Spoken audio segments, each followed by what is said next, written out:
خير فيه. ومشروبنا النهارده هو العرق سوس. عارفه هتقولي لي ماليش فيه، اسمعي طيب الفيديو للاخر واكيد هتحبيه. ما فكرتش مره ليه اسمه عرق سوس؟ انا لما فكرت مع نفسي مره قلت يمكن عشان الاعشاب على شكل عرق وفيها سوس، وانت كده يعني هتحببيني فيه. لا لا لا، ده اعتقادي انا وكتير زي كده.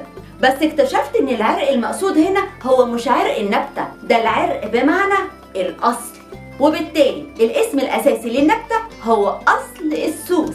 بس هو اسمه كده مفهوش سوس ولا حاجة. بص يا سيدي، اول ما نكتشف العرق سوس كان من حوالي 4000 سنة، هما البابليين وبعد كده الرومان والمصريين، وكانوا بيستخدموا منقوع نبات العرق سوس كعلاج جيد للمعدة من اي تعب او كمان فيروس. وكانوا القدماء المصريين بيقولوا عليه شفا وخمير يا عرق سوس.